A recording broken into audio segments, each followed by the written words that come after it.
Bonsoir à tous, il est 18h30 et c'est l'heure du Prime News sur My Media Prime Television.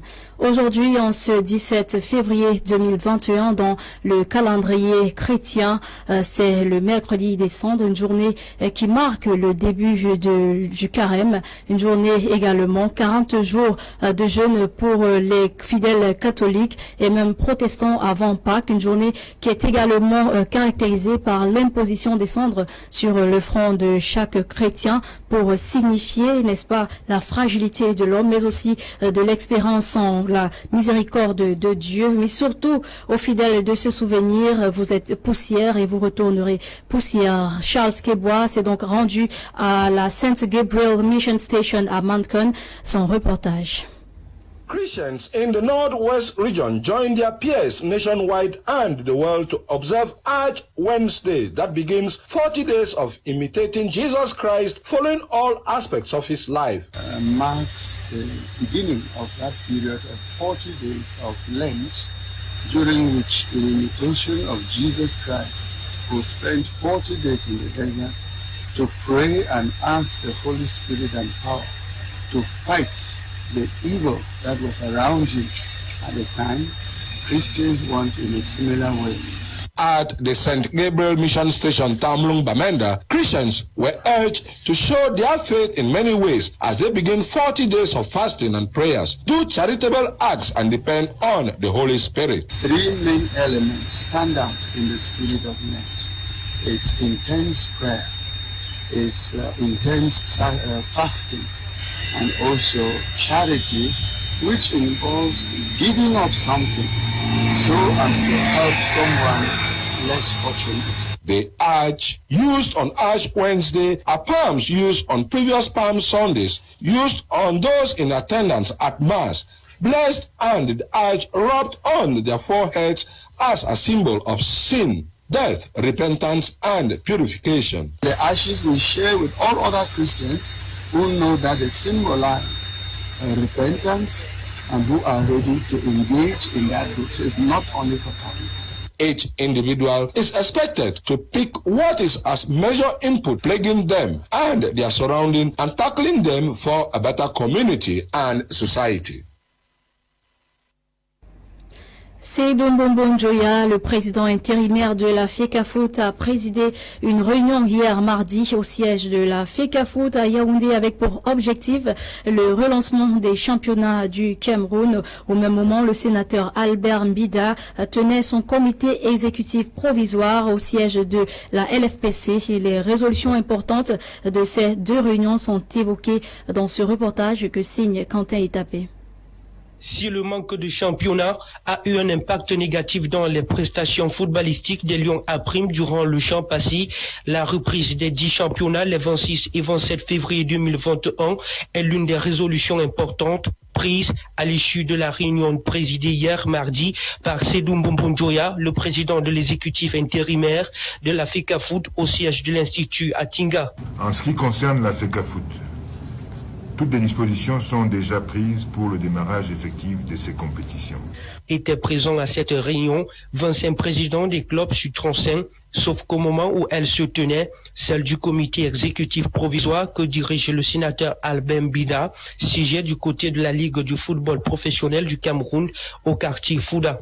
Malgré la présence des forces de maintien de l'ordre qui empêchaient la tenue de cette réunion, cette dernière a finalement eu lieu. À son thème, il en ressort, entre autres décisions, le déménagement par tous les moyens possibles de l'équipe de Seydou Njoya, remplacée par l'exécutif issu des élections de 2009 et le recrutement d'un avocat international pour défendre les causes du gardien camerounais André Onana, suspendu un an pour cause consommation de drogue. Nous avons rétabli la Ligue professionnelle conformément à la décision du tribunal arbitral de sport, décision devenue définitive, dans ses fonctions d'organe chargé de l'organisation du championnat professionnel de football du Cameroun. Nous avons attiré leur attention sur les risques qu'ils encourent en allant participer à un championnat qui est organisé par des gens n'ayant aucun mandat. Parce qu'après, le résultat du championnat peut être attaqué, ils auront perdu et l'argent et l'énergie.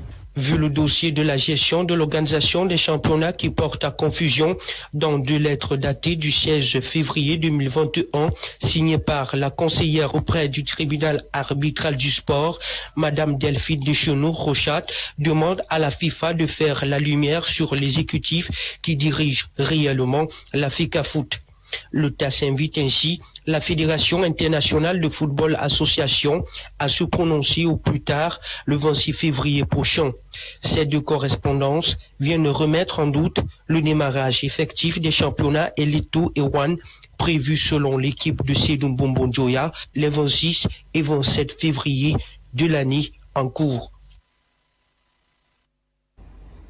Le REDAC a tenu une conférence ce jour pour la présentation d'un projet de renforcement des capacités de la jeune fille et femme défenseur des droits humains avec l'appui de Global Affairs.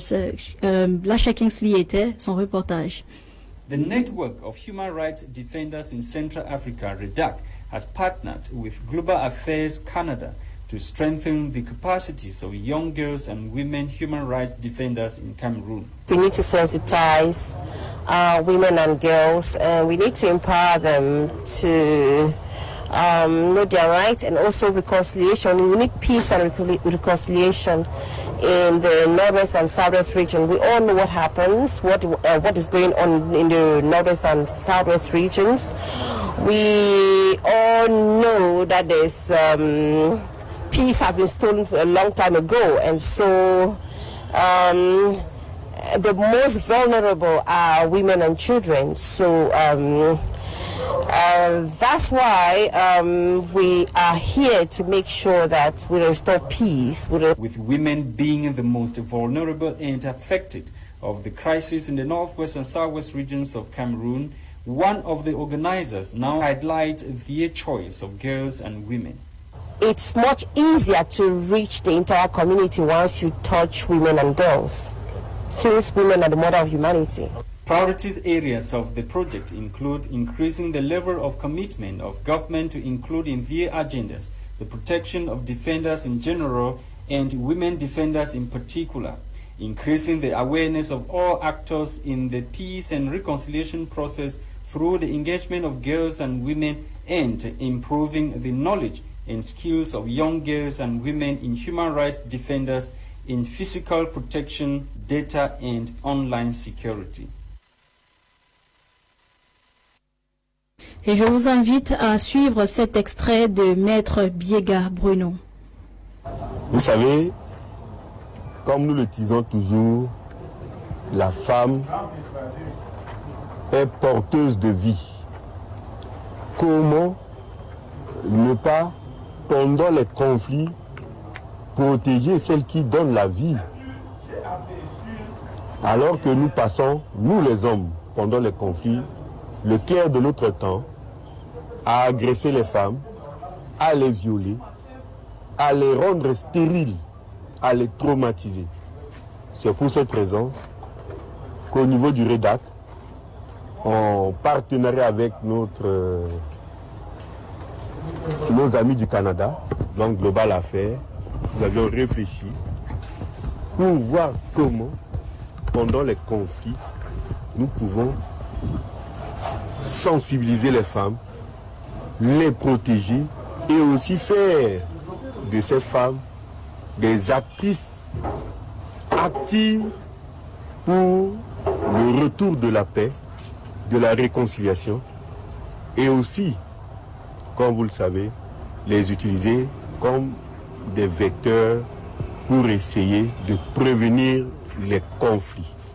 C'est pour cette raison que nous avions accepté de mettre en chantier ce projet au Cameroun et en République centrafricaine.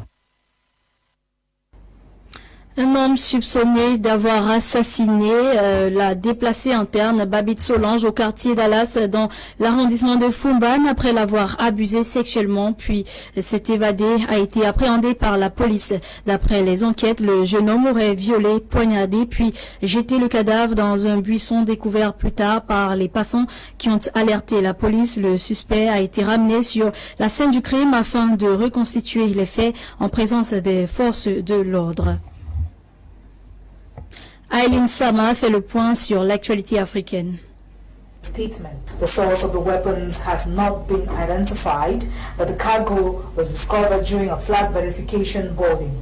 A U.S. court has sentenced a Nigerian businessman to 10 years in jail for running a cyber fraud scheme that stole at least $11 million from its victims. Obinwane Okeke, also known as Invictus Obi, used Nigerian-based companies to defraud people in the U.S. state of Virginia. His Invictus Group companies used phishing emails to capture people's login details and take their funds between 2015 and 2019. Okeke, who was once on the Forbes list of the most influential African business people under 30, was arrested in August 2019.